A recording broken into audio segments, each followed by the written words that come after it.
beliau tidak bisa bertemu dengan anaknya sejak 3 bulan sebelumnya.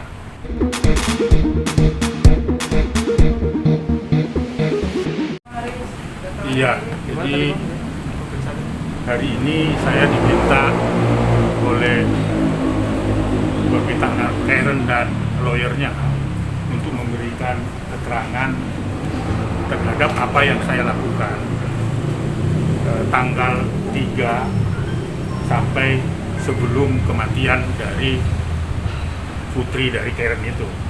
Jadi saya memberikan keterangan itu kepada penyidik, tentu karena ada laporan Karen yang menyatakan pada tanggal 3 Desember 2019 yang menyatakan bahwa beliau tidak bisa bertemu dengan anaknya sejak 3 bulan sebelumnya.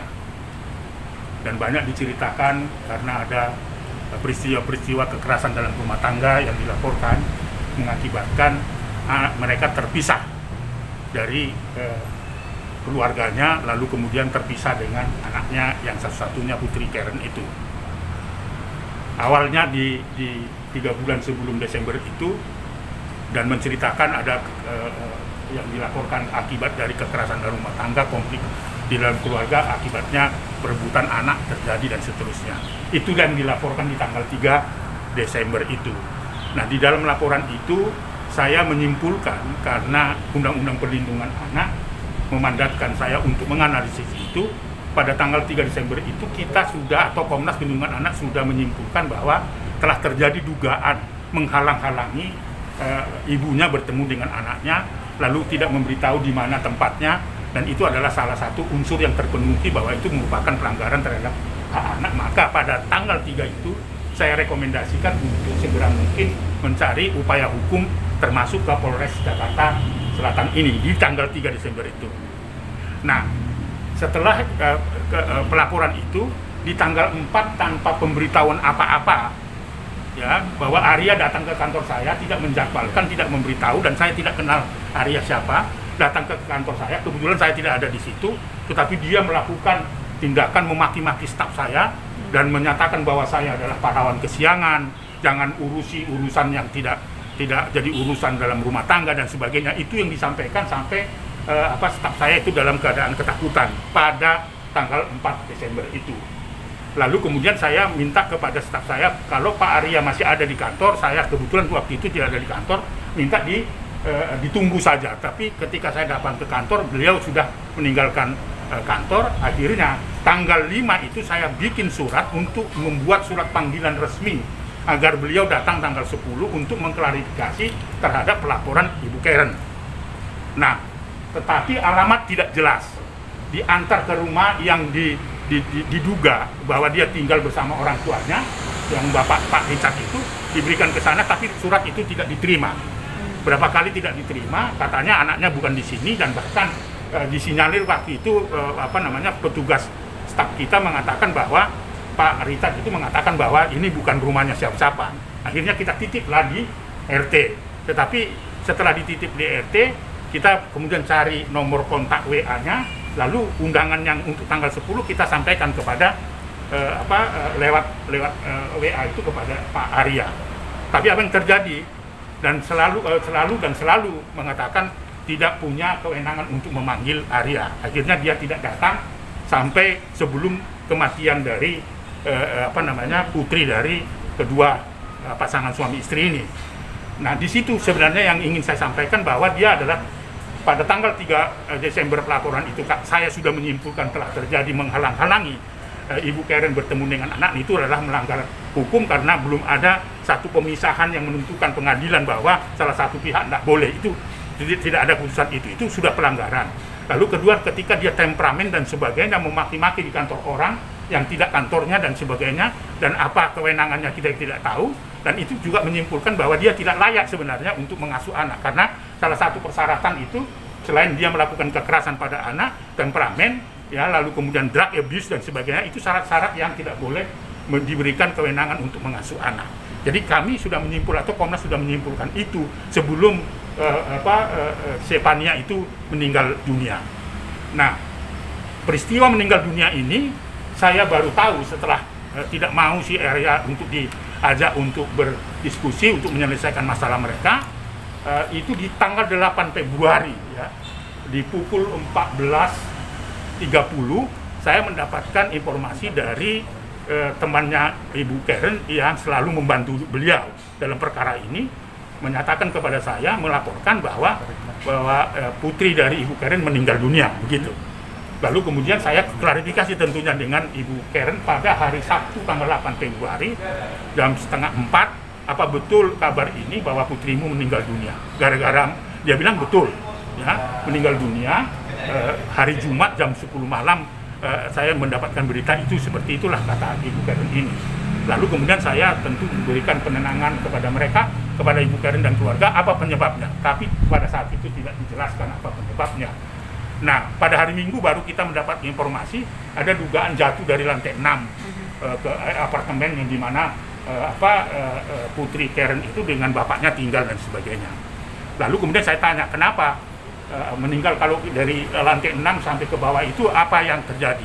Oh, hanya luka di kening dengan di lengan, bukan luka, lebam ya, lebam di kening dengan di tangan. Loh, kalau jatuh dari lantai 6 tentunya pasti akan patah dan sebagainya.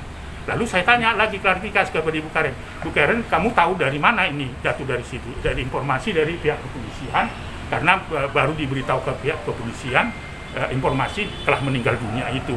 Lalu dia katakan dia periksa juga di Rumah Sakit Fatmawati, jenazah dan sebagainya. Karena saya masih melihat bahwa dia sangat terluka gitu, dan dia stres dan sebagainya, akhirnya saya hentikan percakapan pada malam Minggu itu.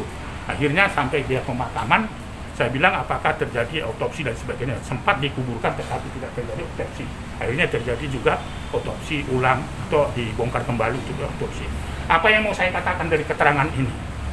Ada dua hal. Satu adalah bahwa Arya itu melanggar undang-undang perlindungan, sekalipun putri Ibu Karen dan putri dari Pak Arya ini sudah meninggal, bahwa telah terjadi pelanggaran hukum pada saat sampai sebelum dia meninggal dunia.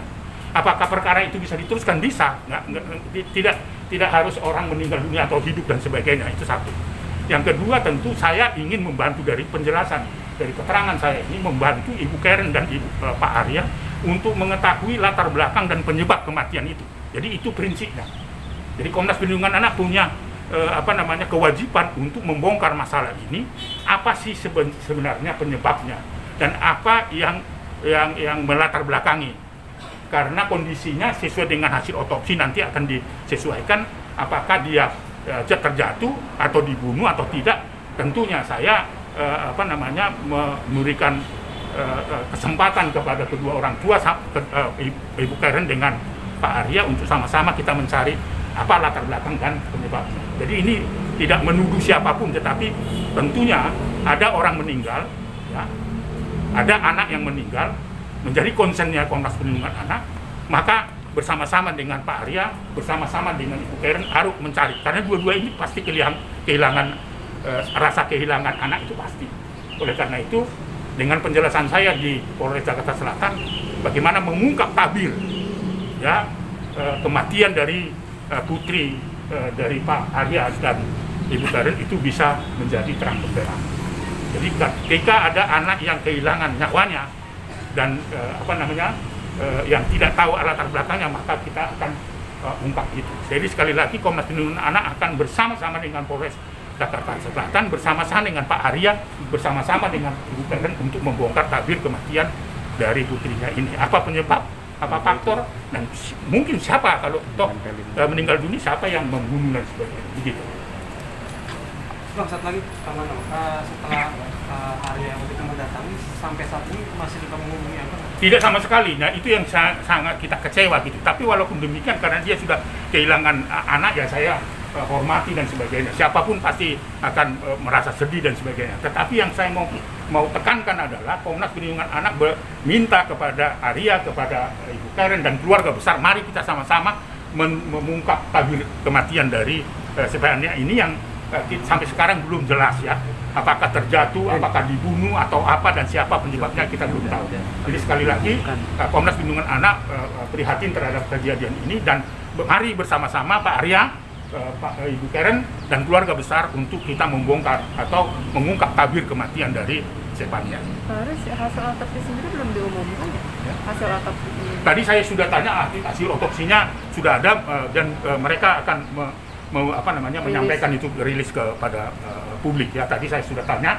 Pertama saya tanya ke lawyernya belum ada, tapi saya sudah tanya penyidik tadi bahwa itu sudah ada hasil. Kapan Paris, kan hasil otopsi belum diumumkan, tapi kan sempat bocor bahwa ternyata hasilnya adalah udah kebocor di publik juga gitu loh, di media sosial, bahwa hasilnya ternyata tidak ada kejanggalan atau ingin pembunuhan atau apa. Menurut Paris sendiri? Belum, saya kira seseorang meninggal dunia itu tidak hanya kelepek-kelepek aja begitu ya, tapi pasti ada penyebabnya. Jadi saya kira otopsinya juga belum diumumkan secara terbuka dan resmi ya. Kalau itu asumsi karena dibaca satu lembar yang selintas gitu, saya kira belum bisa kesimpulan. Tadi saya sudah tanya penyidik bahwa akan dirilis, hasilnya sudah ada dan belum tahu sampai sekarang juga saya belum tahu. Tetapi dengan keadaan yang sekarang ini, bahwa perlu dipertanyakan sebenarnya apa penyebab dan latar belakang kematian itu. Nggak bisa diberhentikan ini. Tentu ada bukti-bukti petunjuk itu lewat otopsi tadi. Bang, oke, terlepas apapun itu ya Bang, terjatuh atau bukan, kan Bapak itu bilang terjatuh ya Bang ya. Tetap ada pasal kelalaian nggak Bang yang memang harus ditekankan untuk si sang ayah? Iya, saya kira kelalaian itu yang utama yang mengakibatkan orang cedera, mengakibatkan orang meninggal dunia. Apakah itu anak atau tidak, isi rumah itu. Jadi kalau unsurnya itu terpenuhi misalnya karena kelalaian atau membiarkan atau tidak mengawasi dan sebagainya, itu masuk tindak pidana penelantaran atau bukan penelantaran, itu kelalaian, dan itu bisa dikenakan tindak pidana. Jadi kalau misalnya ada anak saya, tapi saya lalai gitu ya, tidak mengawasi, sudah tahu di lantai apa yang mungkin akan terjatuh kalau main dan sebagainya, tapi saya membiarkan dan sebagainya, itu disebutkan dengan kelalaian. Undang-Undang Perlindungan Anak bisa dikenakan lebih dari 5 tahun. Oke, cukup. Terima kasih Bang. Ya, sama-sama. Belum tahu kapan dia akan diumumkan ya Bang? Udah bocor. Saya kira setelah saya periksa ini mungkin sudah lengkap akan di